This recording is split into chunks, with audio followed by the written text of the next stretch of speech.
बिस्मिल्लाहिर्रहमानिर्रहीम, अस्सलाम वालेकुम। खेलों की खबरों पर तबसर और तस्वीरों से स्कोर के एक और प्रोग्राम के साथ सैयद याया हुसैनी आपकी खिदमत में हाजिर है।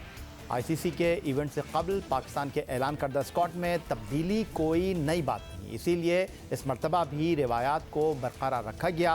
पहले सिर्फ अखबारात या इलेक्ट्रॉनिक मीडिया के दबाव की बात की जाती थी, लेकिन सोशल मीडिया के बाद से हर क्रिकेट शायक सिलेक्शन पर अपनी राय देता है और कहीं ना कहीं इसका असर नज़र ज़रूर आता है।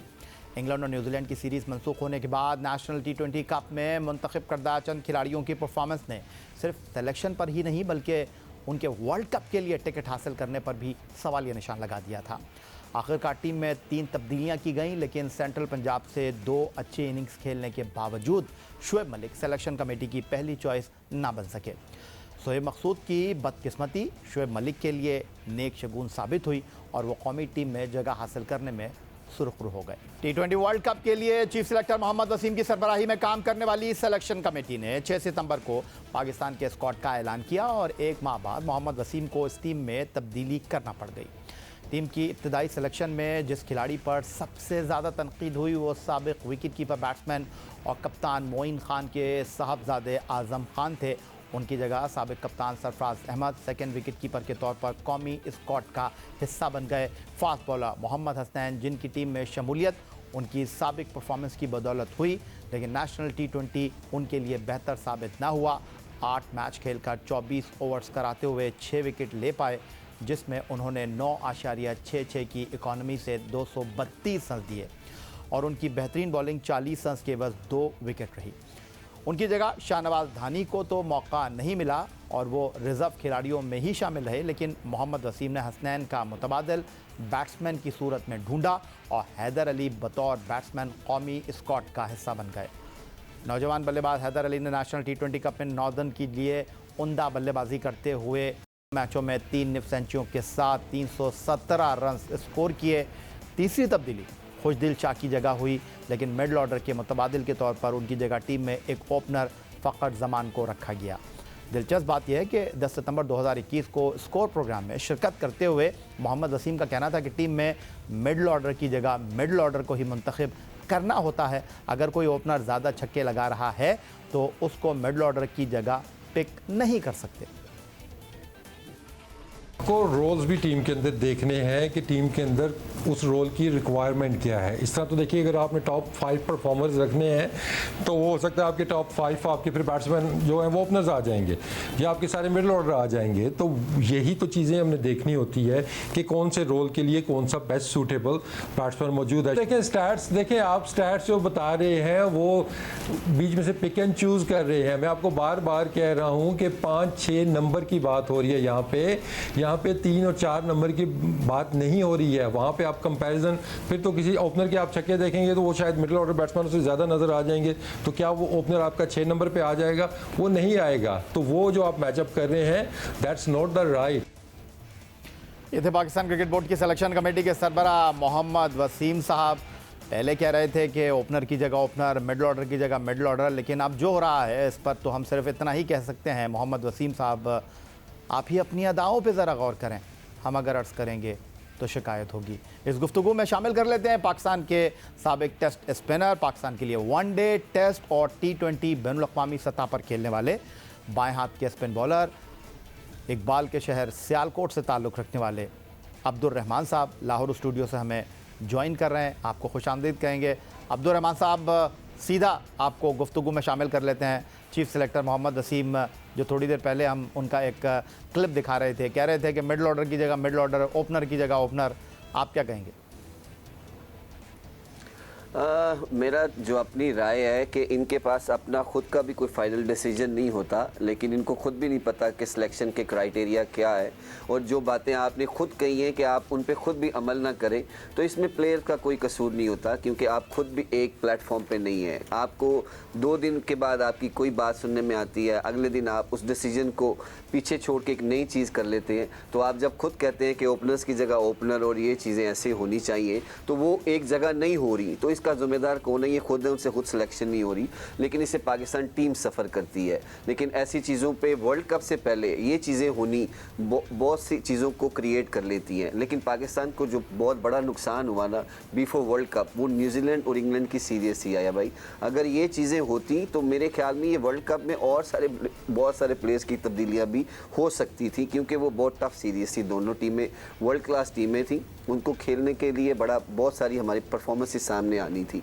तो बहुत सारे और भी सवालात सिलेक्शन कमेटी पे उठने थे, या जिन्होंने इनको सेलेक्ट किया, जो भी चीज़ें थी वो बड़ी खुल के वाज़ेह हो जानी थी। मैंने आपको पहले भी अर्ज़ की थी एक प्रोग्राम में कि इन्होंने इन दोनों सीरीज से पहले वर्ल्ड कप की टीम सेलेक्ट कर ली थी कि ये वर्ल्ड कप के लिए जाएंगे, लेकिन तब भी कहा था कि अभी 2 सीरीज़ के बाद डिसाइड होगा कि कौन वर्ल्ड कप के लिए जाएगा। लेकिन पाकिस्तान T20 जो डोमेस्टिक क्रिकेट है, इसने डिसाइड कर दिया कि हमें 4-5 चेंजिंग करनी पड़ी।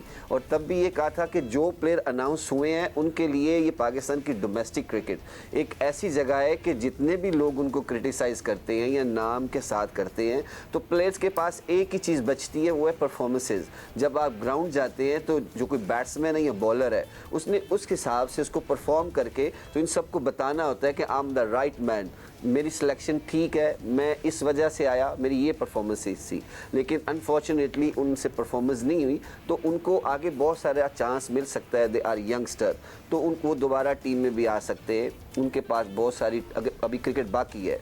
तो let's see, hope for the best. अगर ऐसी चीज़ें बिफोर वर्ल्ड कप क्रिटिसाइज चीज़ें होंगी तो इससे टीम के ऊपर बहुत बुरा प्रेशर पड़ता है। तो अब्दुल रहमान साहब, एक बुनियादी सवाल आपसे मैं ये करना चाहूँगा। पाकिस्तान के लिए आप वर्ल्ड कप खेले, पाकिस्तान के लिए आप T20 वर्ल्ड कप खेले, ये जो टीम में तब्दीलियाँ हुई हैं, इस हवाले से लोग तो आवाज़ बुलंद कर रहे थे। जो इब्तदाई तौर पर टीम की सिलेक्शन हुई उस पर तहफ़्फ़ुज़ात मौजूद थे। अब जो टीम में तब्दीलियाँ हुई हैं, आपके बहुत ही बेहतरीन दोस्त शुएब मलिक साहब भी टीम का हिस्सा बन गए हैं, टीम में साबिक़ कप्तान सरफराज अहमद भी आ गए हैं, फ़खर जमान भी आ गए हैं। कोई रह गया है या आपके ख़्याल में ये बेहतरीन टीम है? रह तो कोई नहीं गए दिए या भाई, ये सीनियर प्लेयर है। काफ़ी दफ़ा इस बात पे बात भी हुई है कि जब ऐसा बहुत बड़ा इवेंट आता है तो आप एकदम से नए लड़के को पिक नहीं कर सकते। अगर उनकी डोमेस्टिक में आउटस्टैंडिंग परफॉर्मेंसेस हैं, then you pick them from there. तो अगर आपकी उनकी परफॉर्मेंसेस लेस हैं, लेकिन आपके पास सीनियर प्लेयर PSL में, उसके अलावा डोमेस्टिक में कोई भी लीग खेलते हैं या पाकिस्तान की तरह से परफॉर्मेंसेस करते हैं, तो वर्ल्ड कप के लिए सीनियर प्लेयर बहुत ज़रूरी है टीम के साथ। अगर आपके 8 प्लेयर यंगस्टर खेलते हैं तो उनके साथ 2 प्लेयर्स ऐसे राउंडिंग होने चाहिए कि जो उनको अंदर भी सिखा सके। कोई मुश्किल वक्त आता है, लेकिन यंग कप्तान होगा तो वो बाहर थोड़ी देखे या उसके को मशवरे के लिए अंदर नहीं आ सकते। तो उस वजह से उस मौके पे अगर अच्छा डिसीजन हो जाए तो टीम जीत सकती है, अगर बुरा डिसीजन हो जाए तो सारी टीम वहीं पे ही बैठ जाती है। आगे मैचों के लिए बहुत मुश्किल होता है। तो मेरे ख्याल में कि फ़खर भी बहुत फॉर्म में था, अच्छी पिकिंग है, पाकिस्तान के लिए काम आएगा। शुएब मलिक अभी भी परफॉर्म किया है तो उनकी पिकिंग हुई है। और बड़ी दुख की बात है कि शुएब मकसूद अनफिट हो गए हैं, लेकिन पाकिस्तान को इसका बहुत बड़ा लॉस है, क्योंकि शुएब मकसूद ऐसा प्लेयर है कि जो गेम चेंजर है, क्योंकि 10-12 बॉल में भी आपको 35-40 रन बना के दे सकता है। तो ये एक मैच चेंज कर सकता था, लेकिन उसकी इंजरी आ गई तो उसकी वजह से वो ड्रॉप हो गए। तो never mind, yes, cricket part of the game, ये चीज़ें चलती रहती हैं। लेकिन मेरे पॉइंट ऑफ व्यू से कि सीनियर्स का होना इस वर्ल्ड कप में, अगर कोई सीरीज हो तो उसमें यंगस्टर को आप भेज सकते हैं, तो वर्ल्ड कप में सीनियर्स का आना पाकिस्तान के लिए बहुत बेहतर साबित होगा इंशाल्लाह। ठीक हो गया अब्दुल रहमान साहब, हमारे साथ लाहौर स्टूडियो से जुड़े रहेंगे। प्रोग्राम में वक्त हुआ एक ब्रेक का, ब्रेक से वापस लौटेंगे तो मज़ीद गुफ्तगू करेंगे वर्ल्ड कप 2021, पाकिस्तान टीम में तब्दीलियाँ, टीम पाकिस्तान का मुस्तकबिल।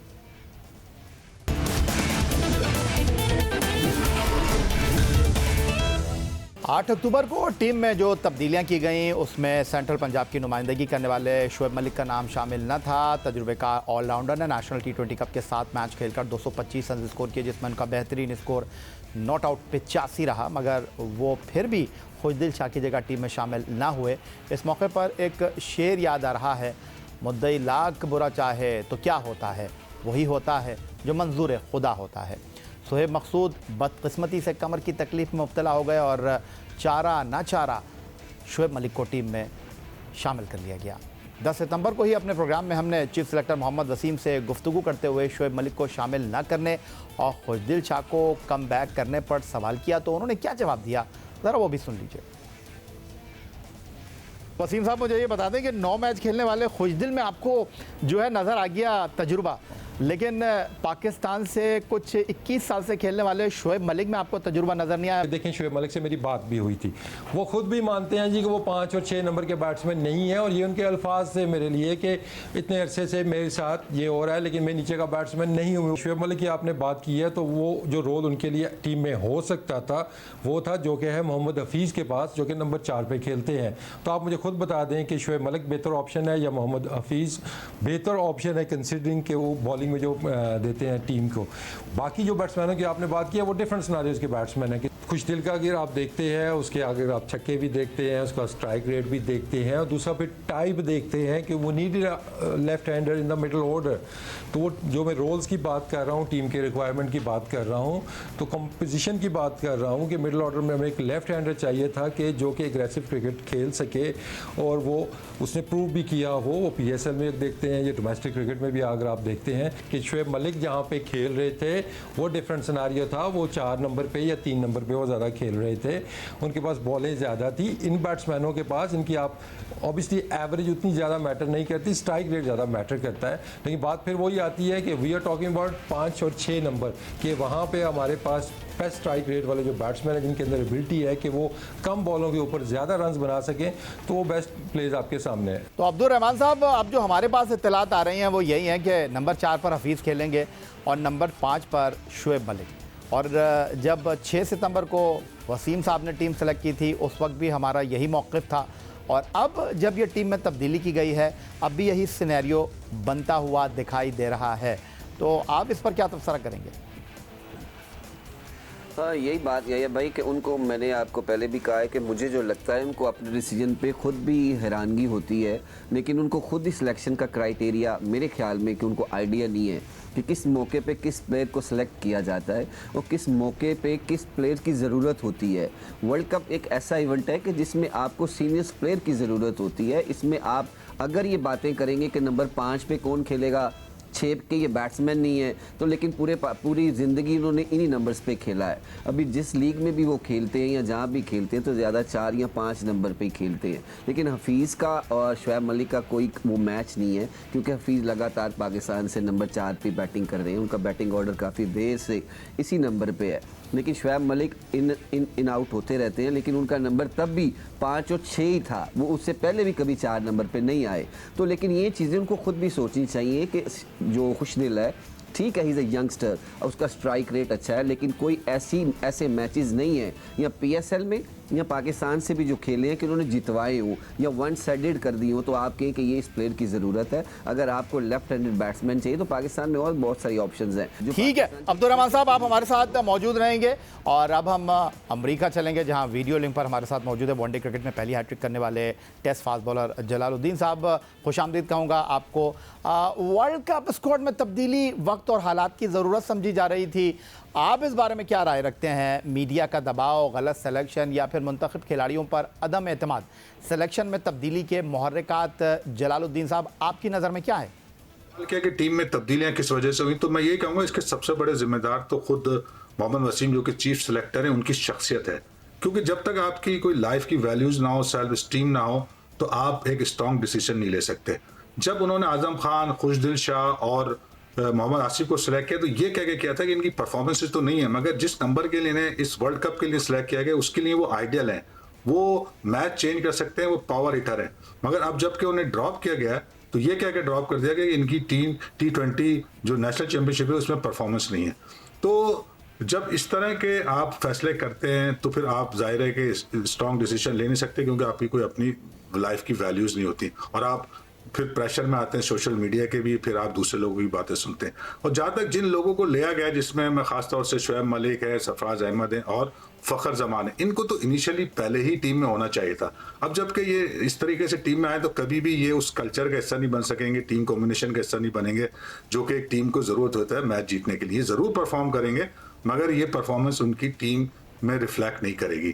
और अगर परफॉर्मेंस पे जैसे आपने हैदर अली को लिया है तो मैं समझता हूँ अगर आप में विजडम होती तो इस वक्त आसिफ आफरीदी और इफ्तिखार अहमद को भी टीम में ले लेना चाहिए था, और शाहनवाज धानी को जब हसनैन को हटाया तो वो इसका हिस्सा होना चाहिए था। ये सारी चीज़ें हौच पौच हुई हैं और इससे टीम को कोई फ़ायदा नहीं होगा। जलालुद्दीन साहब, T20 वर्ल्ड कप के आगाज़ में अब कम वक्त बाकी रह गया है। पाकिस्तान अपना पहला मैच भारत के खिलाफ 24 अक्टूबर को दुबई में खेलेगा। पाकिस्तान क्रिकेट टीम को कहाँ देखते हैं आप इस टूर्नामेंट में?